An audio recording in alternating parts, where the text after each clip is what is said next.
for joining us today on our second Shaping the Comeback panel. I am here at Casa San Andres in Tribeca, one of the many spaces that Cocoon has to offer. Before we jump into the panel, I'm going to give you a little bit of my background and tell you a little bit about our panelists today. My name is Rita Damaro, and I'll be the moderator. I have been in the production industry for over 5 years, working behind the camera as well as in front of the camera. When I'm not creating content, I like to research about race and identity and eat ice cream around the world. The idea behind this panel was to create a safe space for us to brainstorm on best practices in this new COVID-19 world. So we're bringing you really great panelists to have a discussion on what we're doing, what can we do, and what can we possibly do that is safe.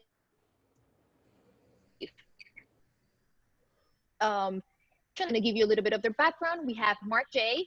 He is a managing partner at Tortmark Law and has an office in Berkeley, California, and a partner at Tort Equivalent Law in Brooklyn. He practices law in California and Brooklyn. He is a litigator with experience in federal and state court in California and New York. And before he was a lawyer, he worked in the record industry, negotiating licensing and distribution deals. Although he was born in Brooklyn, he now lives in East Bay with his wife, son, and 2 loyal dogs. We have Kelly Kwan. She's a Canadian-born, New York and Hudson-based makeup artist. She views makeup and grooming as an integrative with an eye that is known for her minimalistic aesthetics and focus on radiant skin. Her education in painting, art history, and integrative Reiki practices influence her work in an equal measure, allowing her to create both artistic, editorial, and naturalistic makeup looks for top clients. During the COVID lockdown, she became co-administrator of a Facebook group called Think Tank, which is specifically for freelancers to help them navigate the landscape of this new world. We have Dr. Yamaris Pena.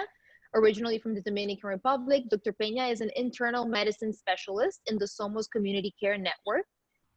Since the start of the pandemic, Dr. Pena has been working around the clock 7 days a week, leading trilingual drive-through testing sites operated by Somos in many of the hardest hit areas. She's also providing telehealth service to all her clients and has been interviewed in many different networks, including MSNBC, Copamis, Univision, and Health.com.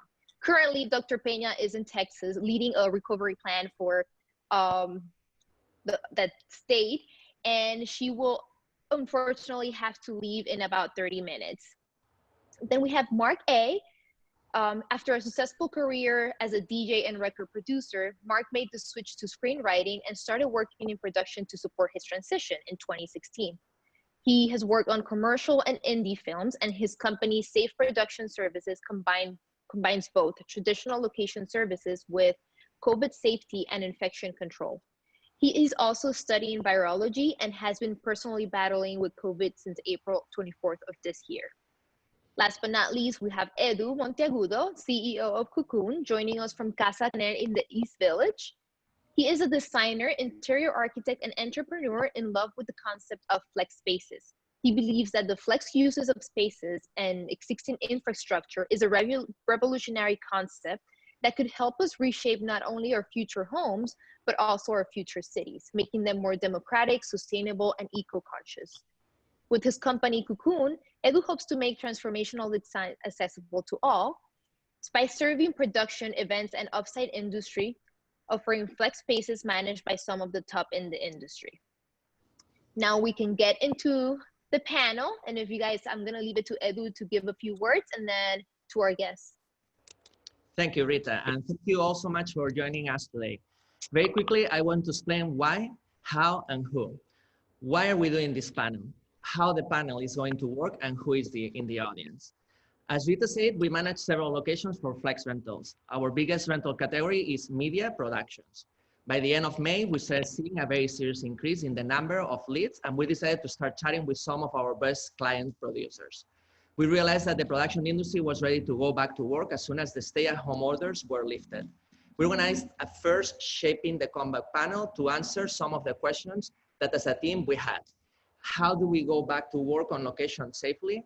How we do it? So one, it's safe for our teams and clients. Two, there are no legal gray areas for producers, clients, or for us, location providers. And three, so we can offer a better selection of spaces that adapt to the current circumstances.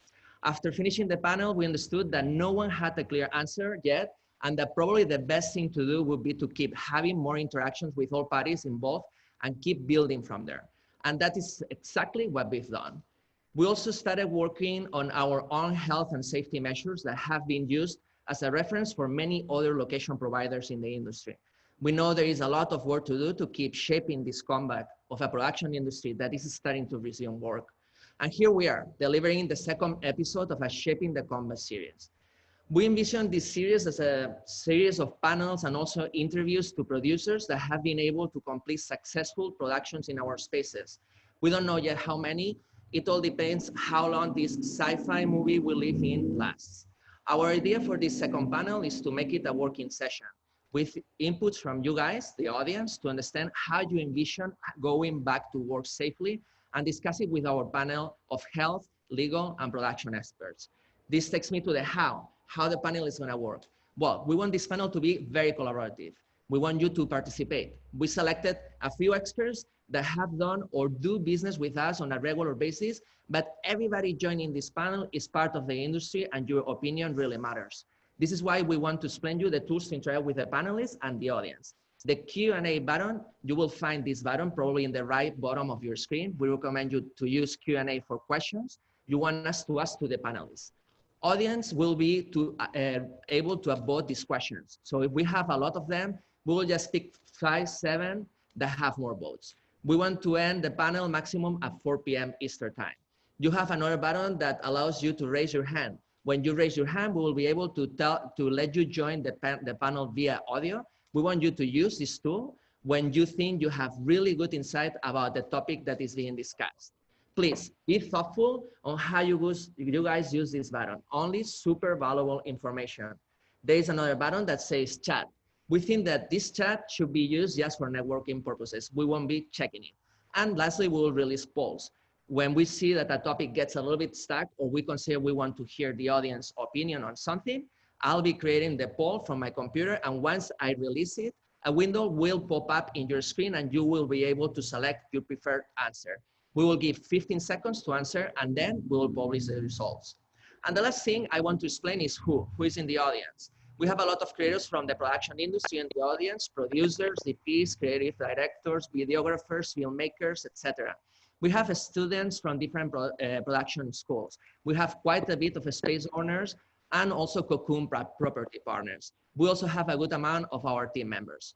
We have people joining from LA, Washington State, Florida, Atlanta, Texas, New Jersey, New York State, and particularly from New York City, Brooklyn, Queens, Long Island, and Manhattan. The very last thing, you guys will see me a lot on my laptop, and that is because I will be the one interacting with you via all the tools we explained before. I don't want you to think that I'm working on something else. And I think that this is pretty much it. Thank you again all for joining, and thank you for the ones that will watch this panel afterwards. Rita, we're ready whenever you are. Awesome. Thank you all for joining us, and we're going to get right into it. And the very first question is talking about cleaning services. And when you're doing production on a location, you're renting someone else's apartment, usually cleaning services is provided. But under these new circumstances, Cocoon has created a new set of protocols. And Kelly, you have also been working on a new set of protocols of like cleaning. So what are your thoughts on cleaning the spaces, equipment, and everything? And also, you know, how often does it have to be cleaned? Before the shoot, after the shoot? There's need to be some time of ventilation between shoots? Do we make a reservation one day and then skip the other day so that then the team can have one full day of ventilation before someone else comes into the space? What are your thoughts on this? And then we'll love to get the input from the doctor as well as to what's the best cleaning practices that could be used. Well, regards to makeup in particular in a space, whether it be a location space or a studio or even a motorhome, one of the things that is really critical is obviously that it is clean prior to our entry into the space. but also limiting the amount of people within my scope in terms of the hair and makeup department and vanities. Very few people should be transitioning through that space after it's been cleaned, if anyone at all. That's the first thing. The second thing is, as a makeup artist, I've been doing this for over 27 years, and it has always been my protocol. You come in and you clean your space, regardless of whether the production or the homeowners or whoever has cleaned the space prior. It's just an extra protection for me to know I'm laying everything down on a pristine surface. Now, having said that, the new aspect about COVID is that we need now to clean between each talent. So every time someone new enters that space, we need to start from scratch, from the very beginning, and clean everything again, as if we started our day. Now that obviously takes up a lot of time. Some of the pushback I have been getting a little bit is critical about my time and how much time that takes, but that's the new reality. We need to integrate that extra time into a production.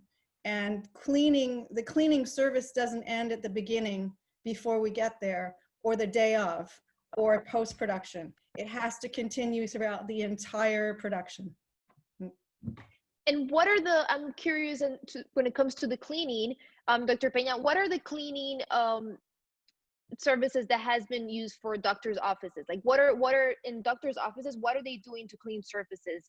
And is this the same practice that should be applied for any other public space? Well, hello everyone. So basically, in the private practices or in the practices in general in the hospital, it's always normal nature to have deep cleaning every single day, but now it's more about the spacing. So basically what we are doing, it's the protocol of a regular office in general has changed, meaning the typical office that you'll walk in and you'll see 15, 20 spaces where the patients will come in and sit. In that sense, we have completely changed that because now it's mostly 2-3 people in the waiting areas, and inside, every time a patient comes in, it was routine already to sanitize the whole area. Now it's double. So that is double in between the times. So let's say you have 5 examination rooms or 6 examination rooms. Now what you normally do is you have to clean and wipe all the surfaces, including doorknobs. That's the #1 thing that patients and people in general forget. Second, where the patients sit down, where they normally touch in the tables, in the examination tables as well. So we clean the area after the patient walks out, and we disinfect the area ourselves by just cleaning wipes that we always have, that they're typical for any type of medical office. And now here that I'm in a facility in one of the screening sites, we have specific cleaning wipes that are used that are antibacterial, antiviral. And then what we're doing, we're spraying the areas and leaving those areas closed at least for 1 or 2, at least 1 hour in between patients. And then we transition into the other rooms. This is one of the things that we're doing. Also, there's a lot of cleaning companies out there that they're doing what it's called the deep cleaning, which is not the regular company that we use in the day-to-day basis pre-COVID. And these are specialized companies that we got through these same testing sites. And we try to do the deep cleaning at least once or twice a week. Deep cleaning meaning they go in and they disinfect the whole area, they spray the clinic. So when this happened, we try to do it during the weekend, so at least the clinic, well, this is a clinic, a setting that I'm talking about right here. So at least that area stays what we call green for at least 1 day, but all after at least 24 hours, everything sprays out and people could walk into the practices. So these are one of the things that we're using. Then in regular days, sorry. So these are practices that could be implemented for production as well, like Kelly, like you were mentioning, you know, starting from scratch. Once you like do makeup on someone, you start from scratch. Once there's a production going on, we start from scratch, spray everything, leave it 24 hours ventilation, and go back to it another day as Dr. Pena mentioned it being green. Mhm. Correct. We have The a other, sorry, I have to close this one here because there was a we question. have a and I will- question. We have a question here, yes, that we're asking everyone to see if productions should use the same protocols that doctors are using. So we'll get the results from that shortly. Another question here that Mark 8 was bringing up as we were waiting to get ready is the wearing of mask and what are the appropriate masks to be wearing when you're on set. There's different kinds of masks and we have all these, you know, like fabric masks nowadays. So, Mark, if you want to talk a little bit about that, which mask would you feel are the safest one for people to use? And then we can get an input from everyone else as well. Just 1 second, we just ran the poll and everybody, like there is a 77% of the like audience that feels more comfortable with like following medical protocols, you know, when it comes to cleaning as suggested by Dr. Pena. Just sharing this poll, okay? You want me to speak now to the mask issue, Rita? Yeah, please. Yeah, I mean, the big issue I have about we're in a situation where the science is ever evolving and the information's changing. But my big issue is if we allow people just to decide on whichever mask they're going to turn up to set with, myself as someone that's providing safety and location services, I do not know the provenance of the product they're wearing. I cannot prove that it is not a fake product. And we all know, and we've heard stories, I have people working in the medical industry here in New York, that certain hospitals, you know, ended up buying fake products. And I'm just very concerned that unless these products are sourced from a reliable place that I know, I can test the certification, I can find out which factories they came from and prove all through that production and supply chain. I'm very nervous about allowing people to come on set, which whatever they feel appropriate is for them. There's also the question that we've heard about sets and productions happening over the last few weeks where people either bring something that's completely inappropriate, like a thin piece of material that they're using close up with other people, or in some extreme cases decide that they're not politically comfortable wearing a mask and endanger other crew members by refusing to follow the mask protocol. So it's a very, very big issue and something that I think we need to get real clarity on. So what are the best masks, the safest masks to be used? I mean, Dr. Pena, do you want to weigh in on that one? Yeah. I could talk about that. So basically, I think I have an example here of what I'm wearing here at the site, but unfortunately, this is just for the medical personnel. Whenever you think that you might be at risk, oh, I have an N95 with me right now. 1 second, let me see if I have it in my pocket.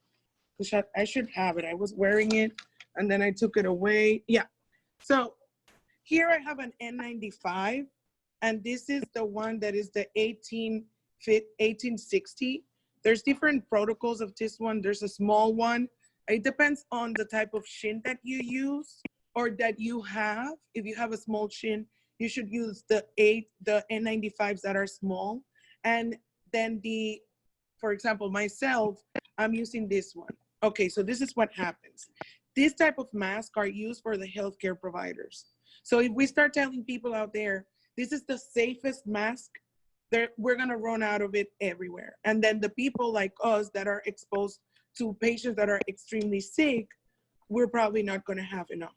So in the real world, if we all have N95s that cover us, the particle that comes out of it, it's mostly nothing. This is impermeable, nothing come out of it. So this will protect me to the point that if I'm well fit tested means that a mask should cover everything around this area of the face and feel tight to it.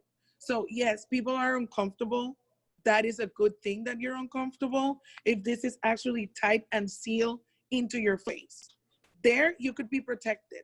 There, a makeup artist like yourself could be next to anyone. And most likely, if you sanitize all your area after the person that you treated or did the makeup on, you most likely won't get the particles on your face with this type of mask. Now, these are not the masks that we're wearing. People are wearing normally clothing and they're just leaving it very loose. In reality, you could still get sick with this type of mask. This just looks fashionable and really cool. It's decreasing the amount of saliva and the mucus secretions that could be transmitted person to person if you're close by, but you still have at least a 10% chance. And for me, that's very high because you're still spreading out and you still are able to breathe in through that mask, anything that is out there. Now, let's talk about the surgical mask. Surgical masks are the ones that regularly we used to use at all times. And this is the reason why a lot of medical providers got sick at the beginning of the pandemic. And for those that don't follow the media or the real projection of the media out there, a lot of doctors and nurses actually died of COVID at the beginning of the pandemic. Why? Because they were only using this type of surgical mask. And this is the surgical mask that we're so lucky that I'm here at this testing site because I have both of them. So whenever I'm in the hotel, for example, that I'm staying here in Houston, I wear this one because what are the chances that someone that will be with me for more than 15 minutes close to me being positive for COVID is very unlikely. So I feel safe enough to use this surgical mask. But if I'm testing someone, or if I'm staying very close to them, taking their temperature, doing the makeup like you do, setting up their, well, the mic you'll set up for like maybe 2 minutes, you won't be that close. But if this person spit on you, you want to make sure that you're protected. And whenever you wear this mask, we all know, again, it needs to be sealed over here, sealed over here, and sealed over here, okay? So those are the main things that you guys could do. Other things, in your equipment, I know you guys have experts here. Let me see. Everyone is sending me, you feel comfortable with us, location and studio providing proper cert. Sorry guys, because I'm in Houston, I was not able to use my computer. So every time a question pops, it's like interfering with the panel. So just letting you guys know that little detail here. So we were talking about something important was in my mind right now. Can you remind me? We were talking about the mask. Sorry. Huh? Mask. The fitting. mask, yeah. The mask fitting. Yeah, so the mask fitting is super important because this is what's going to protect you, this seal in your face. Okay, so besides that, let's say more protection you want, the distancing is real. And the distance has been actually proven scientifically in places like Asia, because we haven't done that many studies here in America, but because Asia started, and then places like Korea where they were completely, well, if you see and go into their statistics, they were one of the best ones that responded to the virus. And they still to have low numbers because they went out, they tested, they screened, they kept everyone 6 feet apart at least.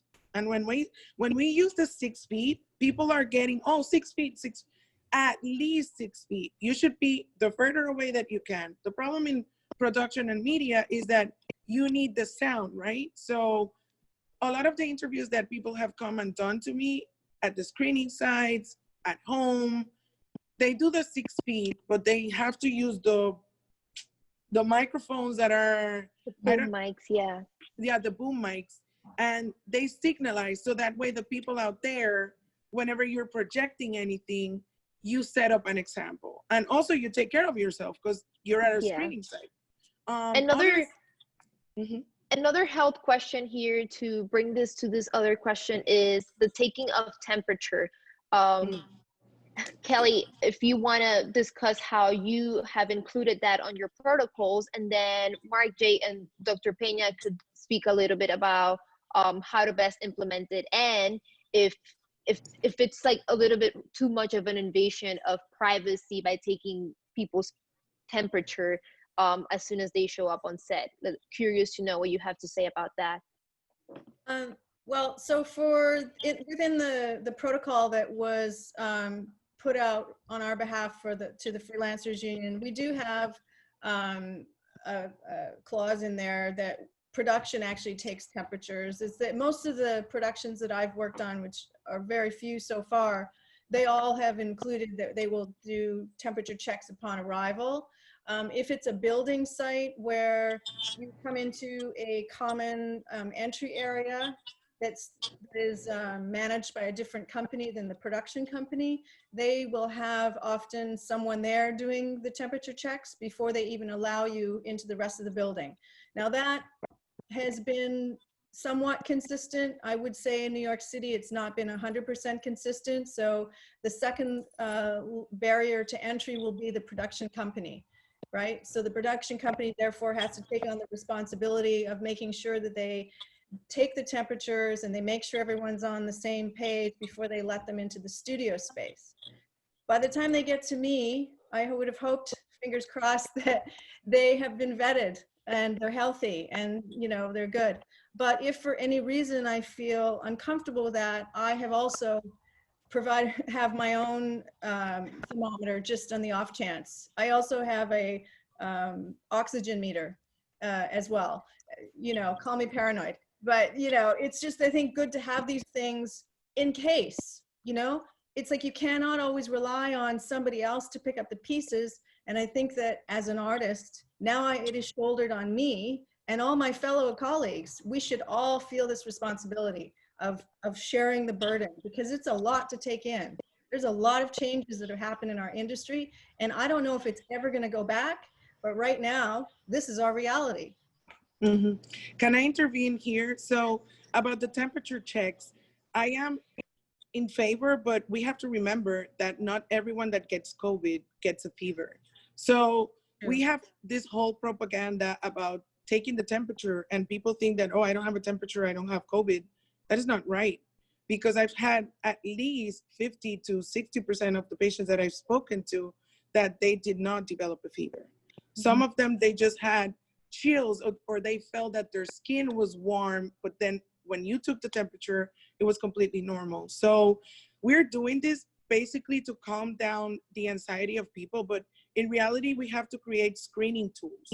And that's what we've been using at the New York Stock Exchange, where I am also a testing site coordinator, well, a screening site coordinator over there, where we have to send out to the people that are coming in the next day a link with multiple questions for them to answer. Super simple. It takes less than a minute, but it's, do you have any loss of taste or smell within the last couple of days? Have you traveled to the high-risk sites within the last 14 days? Have you had experienced nausea, vomiting? So you have to go by signs, symptoms, and fever, right? If you have or not. So I think I want to bring this point clear so everyone understands that by taking a temperature and saying you don't have a temperature doesn't mean that you might be a carrier of COVID and that you could infect others. So that's one thing. I want to know, Mark A is raising his hand, and he has actually experienced COVID and was battling COVID for a really long time. So I'm curious to hear a little bit about what your thoughts are on that. And then we'd love to hear from Mark J on the legal practices that you've seen around this.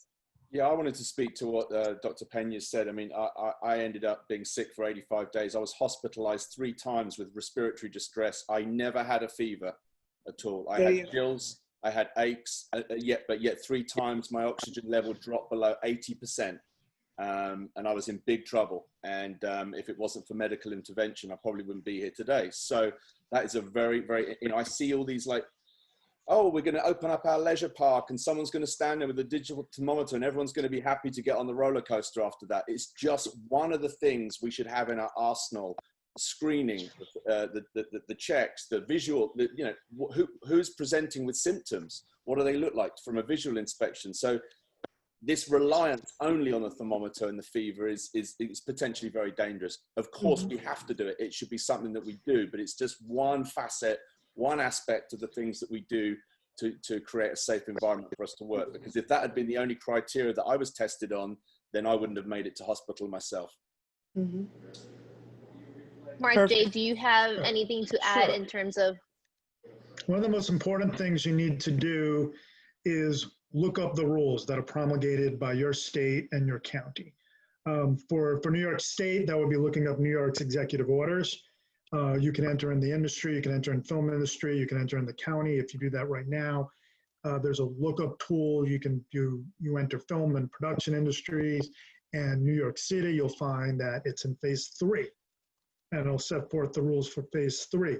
If you're in California, what you should be doing is looking up the executive order for the state, and then individually look up your county and see the rules for your county, which are going to be more restrictive and a little more detailed. The bad news is my having to do this for numerous industries in both states is that both New York and California are not doing a great job with conveying information to the public.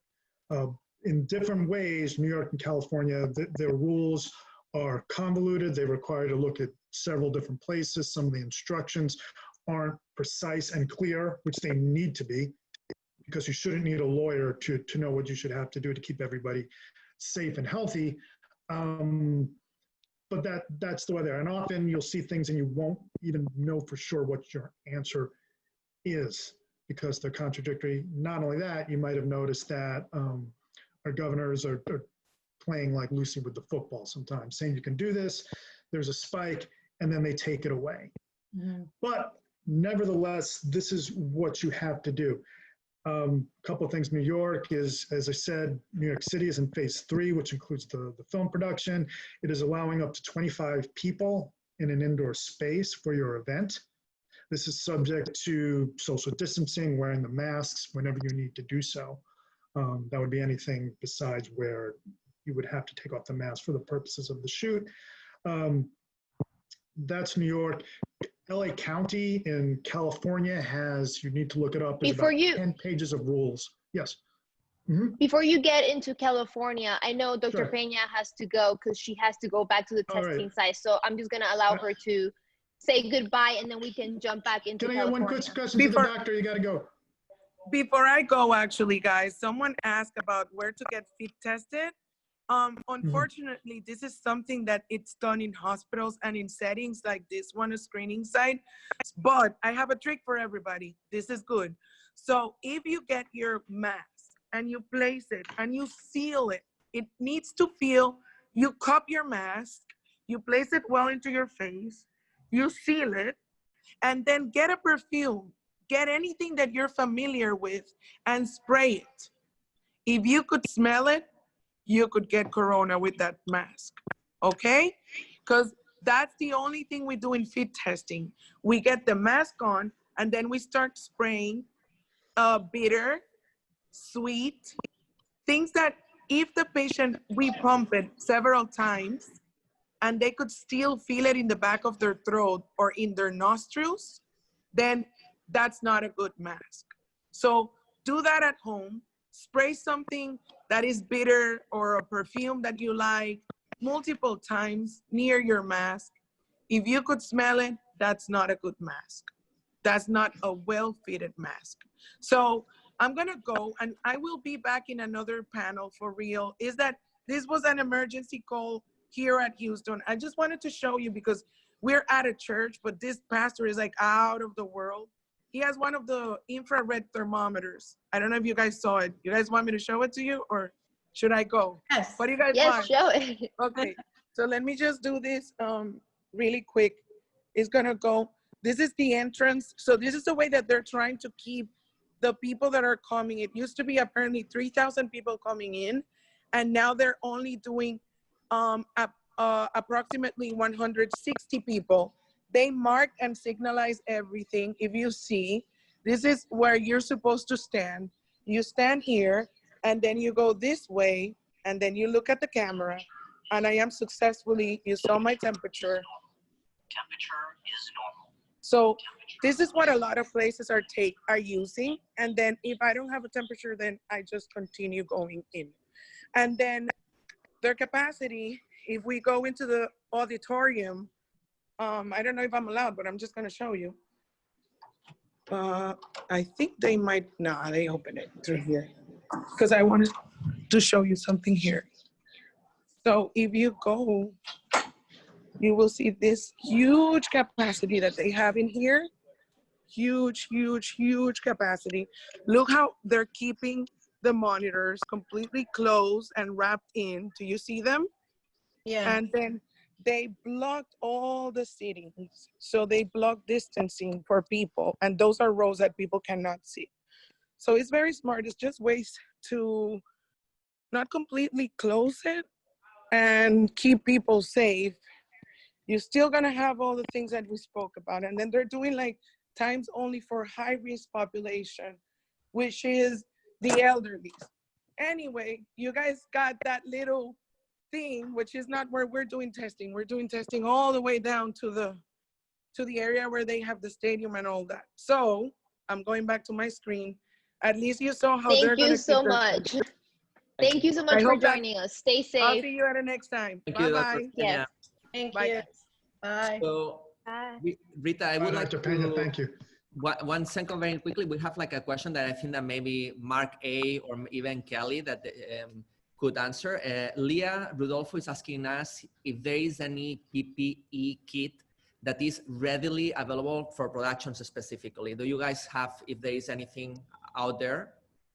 I'll jump in quickly, and then Kelly can. I mean, I found a supplier, as I said, and the criteria for my supplier was based upon the availability of testing certificates, of quality certificates, of import certificates, anything. So everything can be traced and tracked. We are using a combination of surgical masks, and there's one in particular that I'm going to hold up. This is not because I'm promoting the business brand. I'm not affiliated with this. It's called a Nano Mask. It wears very, very comfortably, but it offers a high level of filtration.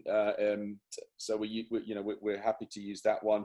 To Dr. Pena's point, I think particularly when the SAG and DGA protocols were formulated at the end of March, there was definitely an issue about never promoting anything that was a medical grade mask. Because our frontline workers used it. And I know Dr. Pena made that point. My concern is that I still want to provide the safest possible option for people that are inside any building on a production. I think we have to keep an eye on what the production availability is for everybody so that the medical is well served. But that said, I'm still not happy compromising on the safety of any production that I'm on by offering someone a mask that isn't going to protect them or offer some level of safety if they're inside a building. Sure.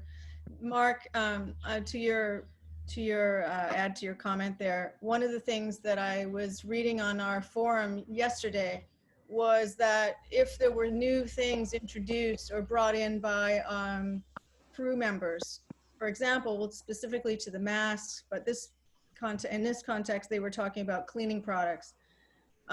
What kind of ramifications can that have for the production and its insurance? And to Mark J, what ramifications do you think will have in terms of legality? We start with me? Sure. Right. By the way, no, I think I just want to touch on the mask issue a little bit. But before this all began, I had maybe 40 N95 masks on hand in my house, in my office. And if you haven't lived in California, you might wonder why. We all did because of the forest fires.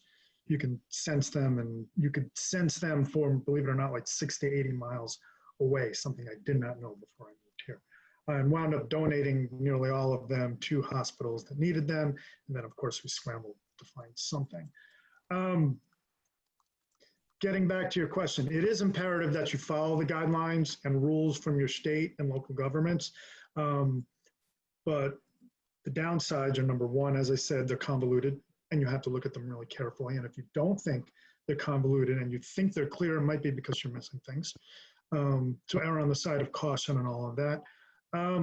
The second thing, and I wanted the doctor in on this, my suspicion is that, our governors and our mayors and all our leaders are balancing concerns. They're balancing safety and health risks and concerns that are real and unprecedented with the fact that they know we want to get back to work and make a living at the businesses. And I see that all in there together. And I can't tell you what's the most safe and healthy. I can look up rules and find them and tell you what you have to do. And I do think, following all these rules and letting everybody who works with you know what they have to do and being very responsible and clear about that, giving them rules that you know they read and they understand is vital to the safety and health of them, which is your most important concern. But it's also from a liability perspective, it's the best thing that you can do for them is keep them safe and healthy. So I don't say that to be cynical, but your business does not do well if people feel they're at risk or they are at risk.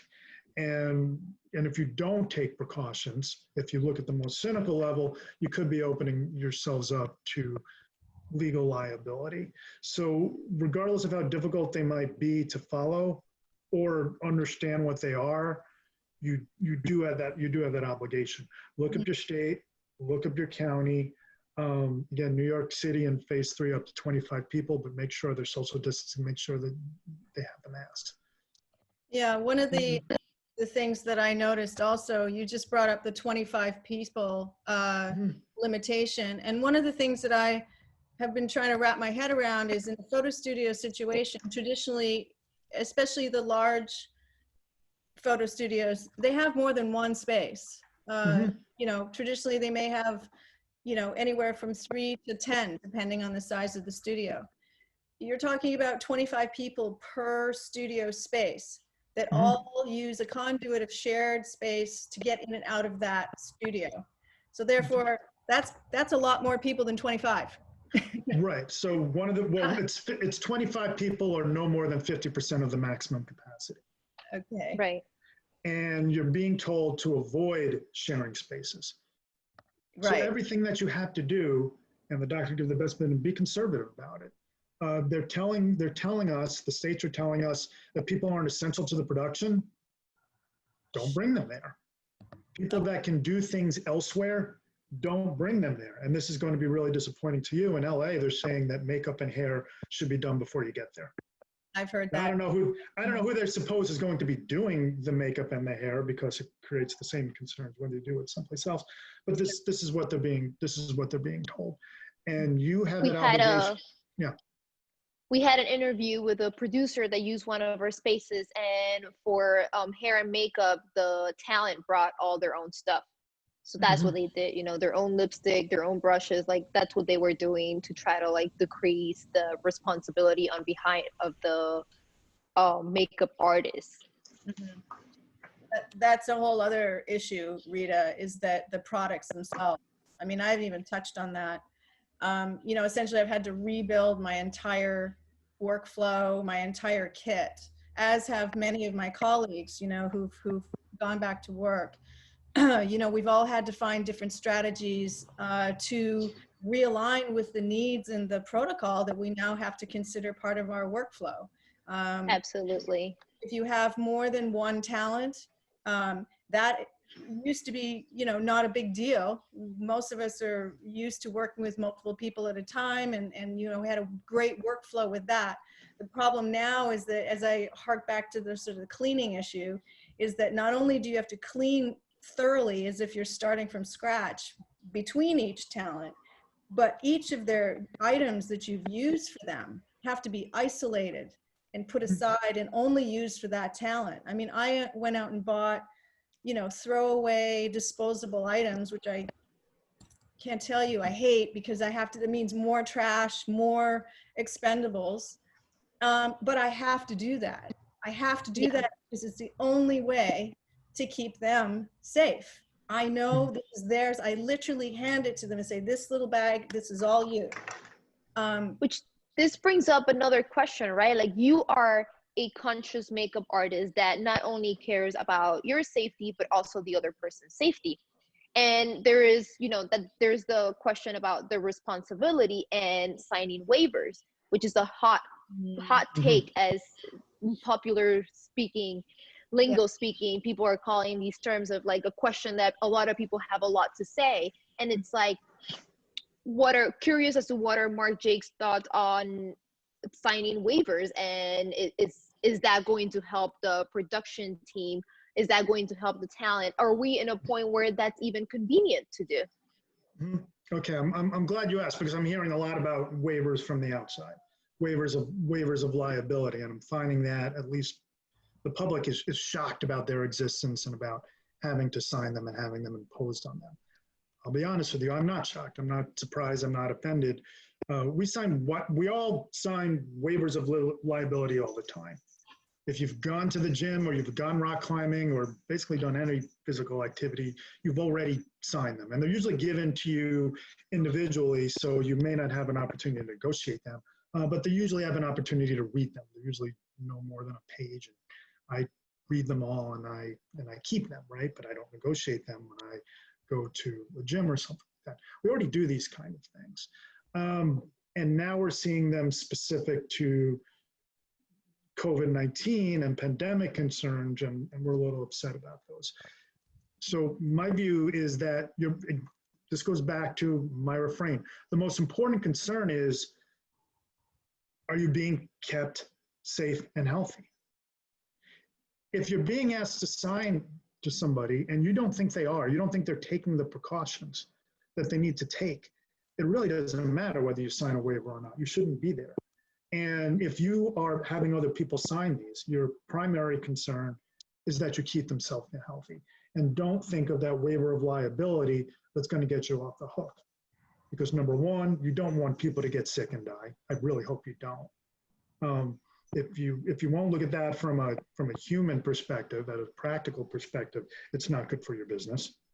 And we don't know the extent to which they will be enforceable, because we haven't seen anything like this in a long time.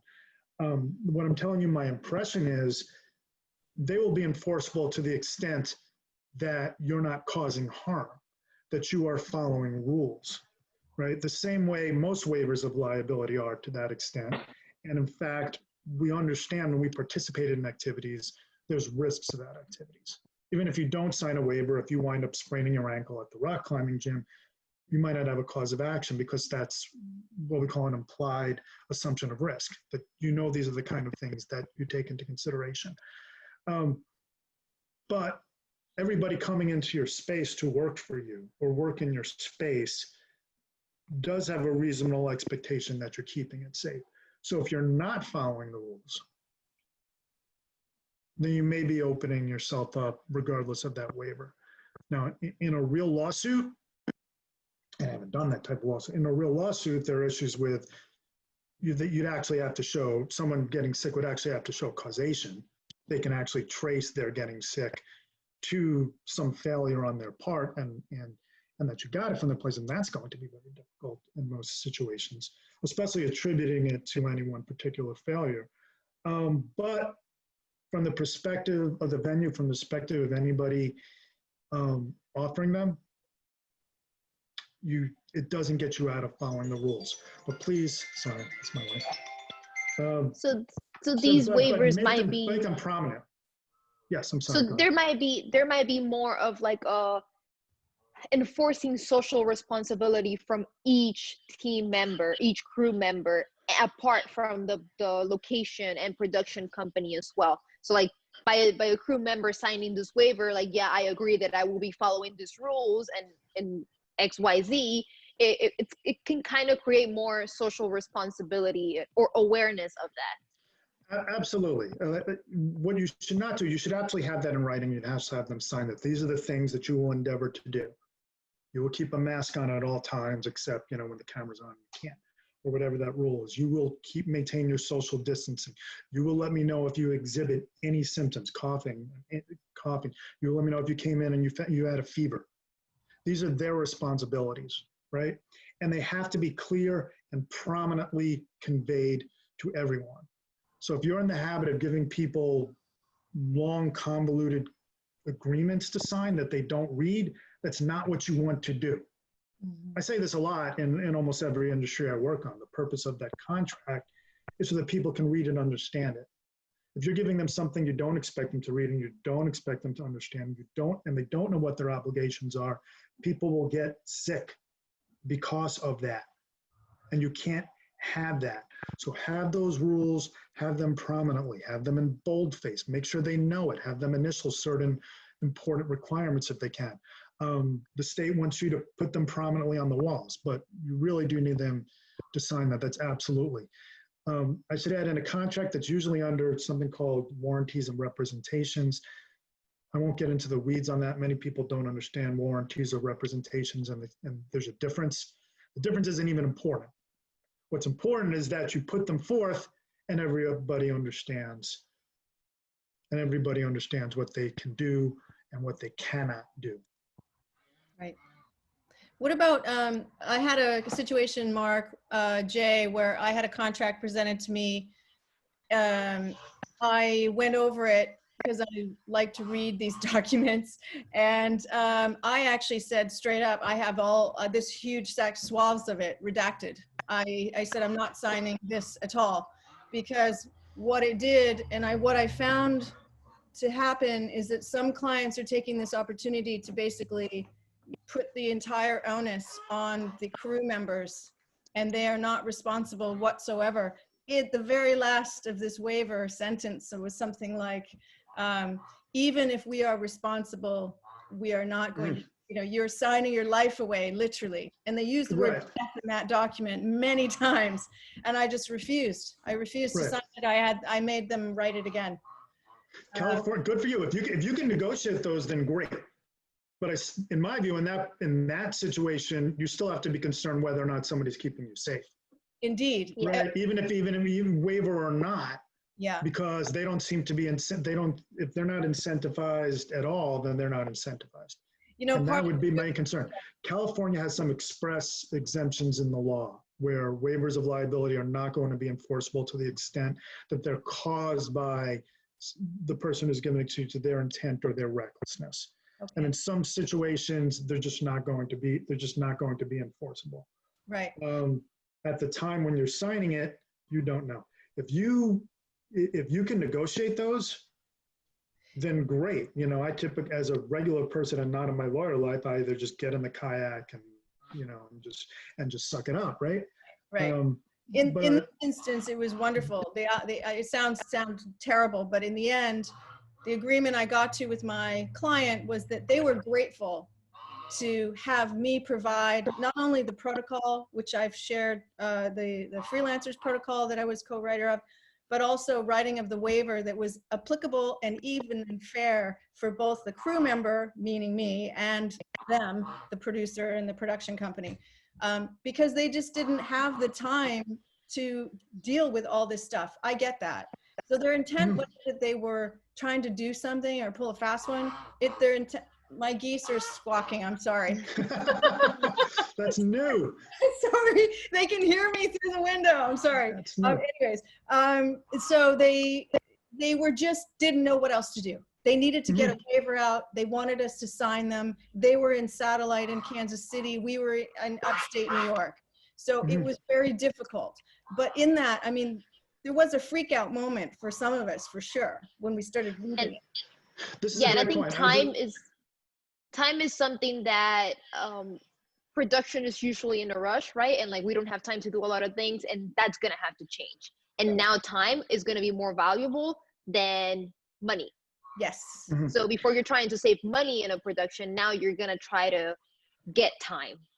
Can I speak to something about that time issue, please? So we've already conducted the consultancy for eight big shoots now in New York, and the number one conversation I have, in fact, the very first conversation I have is to a producer is, expect to lose 20 to 30% of your scheduled day. If you want to do this properly and adhere to all the protocols, whatever your shoot target was pre-COVID, you've now lost 20 to 30%.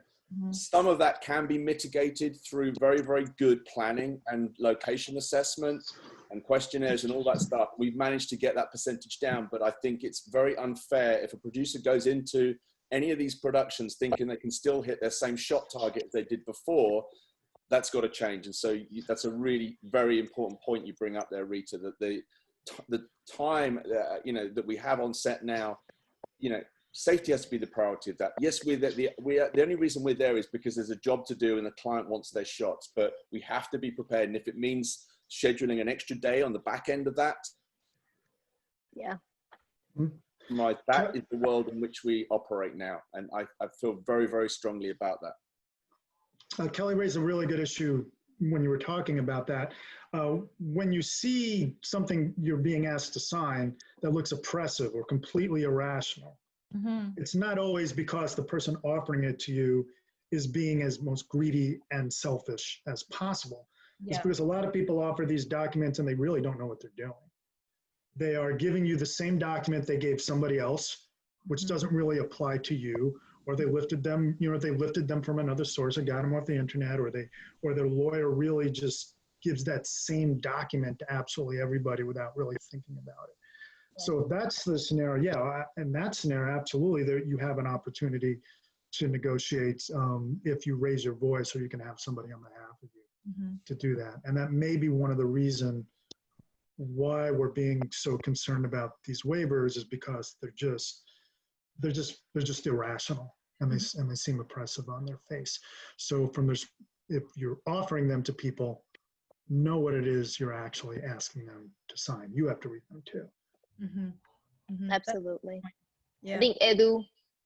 Yeah, so since we have like 5-10 minutes left, we had a lot of questions from the audience, and I've been answering. I think that some of the questions have been answered with the conversation that we had. For example, Gustav was answering like a few questions that I think that Mark already answered with the waiver and all this. And I think that what we're gonna try to do, because I think that they're like really valid questions, is maybe in the follow-up newsletter, try to answer some of them, Kelly and Mark, they've been working on a very cool protocol that is being like approved by the Freelancers Union. And I think that also maybe we could try to see if that protocol is answering some of your questions.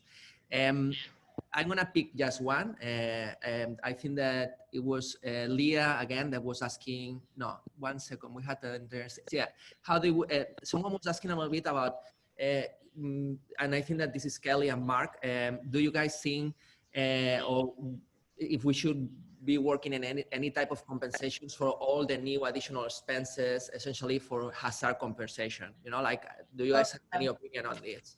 Yeah, absolutely. I haven't touched on it at all. There's so many areas that I can't even get into right now. One of the things, we've incurred a lot of extra expenses. One of the things that I've been discussing and have implemented with my agent, but for those artists who do not have agent representation, I would encourage them to also implement this, is a kit rental fee. A kit rental fee under the guidelines of IATSE, say the Television and Film Union, is given. I mean, there's no question, nobody has any qualms about it. It is what it is. It's not a hidden agenda of trying to get extra money. It is there to provide the funds if there needs to be extra equipment, for that production. In our case, we will have and continue to have an ongoing need to provide ourselves with PPE, but also extra equipment like UVC wands and boxes, sterilization kits, extra equipment for our talent. Just as a side, I had a client that was, as I mentioned her, she had a predisposition to ailment, and I had to buy specific things just for her, like create an entire kit that I left with her. Those things you have to pay, you have to charge for those. And so the kit rental fee is fairly nominal in the scheme of things, but it covers all of that. And I think it just should be part of our regular fee. I mean, again, we're not doing it just to get more money. We're doing it because suddenly we've had to lay out thousands and thousands of dollars since this all happened to rebuild our kits. And we have to look to supplement those and to make sure we stay on point and not have a reason to not buy things for safety and not get that extra set of, tools that we need and have to have in order to do our job safely. So. Absolutely. Yeah, I totally agree. And I think that we all should think that, I mean, that at the end of the day, clients like booking us, talent, artists, like makeup artists, location managers, location scouts, and spaces, and all these. They need to think that in reality we are like all running into bigger expenses, and the only thing responsible here is to understand that, and understand that maybe there is additional expenses that they need to understand that they need to cover, because otherwise we're gonna create like a very irresponsible situation, where everybody's gonna try to cut down, and then we're not gonna follow the right protocols, Yeah. I'm saying this because ourselves with our team and all this, we're seeing clients that actually are trying to pay less for locations, because the situation, which I think is stupid, I think that is very responsible. And I think that people are not understanding that this is a very serious situation, So I think that what you say, I think is important. And actually, I think it's a very ethical and responsible thinking, that we should all put into this, for sure. Yeah, no, I think it's important that everyone be lockstep on the same agenda. I mean, the problem, that is one of the reasons why I think an alliance of some sort for the commercial photography industry is essential. We do all need to be on the same page. We do need a mandate. We do need protocols to be implemented and also policed. And we also need protection, of which we have none. Yeah. I'd like to add to that point as well. That Kelly, sorry, Kelly. I think that idea of mandates and enforcement is really important. It's something that Kelly and I are going to be working on in terms of talking to the governor's office, the mayor's office of film and television broadcasting, to make sure that at a certain point there's some kind of legal framework for this stuff and these things are enforceable, because guidelines in an industry like production are no good. We operate, I'm very proud of the industry I work in, but it's always been an industry that I've viewed as a very selfish industry. It wants what it wants. It needs to get the product. It needs to get its shots. And we now have to change the dynamic and the algorithm. The safety of our crew and its members has to be before any of that stuff. And if we do that, then we are lucky enough to be in an industry that has an opportunity. I think we lost him there for a bit. Mark, can you pick up that last bit? Yeah, I was just saying that I think if we get to the point where we put safety first and foremost, and these things are enforceable, then we get a chance to honor the fact that we are very lucky. Foreseeable future on not going back to work. We're very lucky. We shouldn't abuse that. We shouldn't take it for granted. And I think that the priority should be, health and safety first, and then getting the job done. Thank you so much, Mark, for that. Thank you so much to all of you for joining us today. We're going to have to wrap things up for today, but this is a conversation that we will continue to have and potentially have other panels and answer some of those questions from the audience on our follow-up newsletter. Edu, I'm gonna toss it to you so you can say some final words. Yeah, thank you so much, Rita. So first of all, thank you so much to all the panelists. I think that we've been discussing internally before the panel that it is going to take a community effort, to really bring the production industry back to work and doing it safely, and we all feel comfortable. So thank you for joining today. And thank you everybody from the audience to join. I'm very sorry that we have I think 14 or 15 questions and answer. All of them are really good questions. We're going to commit and try to do a follow-up newsletter, probably next week. We're going to send also a survey. We really want to keep doing this. This is the second episode of Shaping the Comeback. The third episode is ready, an interview of a successful production in one of our locations. And we think that that also helps to wrap up a little bit, and understand how other people are working on location. But please, we're gonna send a survey. We wanna hear what do you think is useful to create, keep creating this kind of community effort to keep working together to go back to work. So thank you so much, and please stay safe there. Thank you. Bye-bye.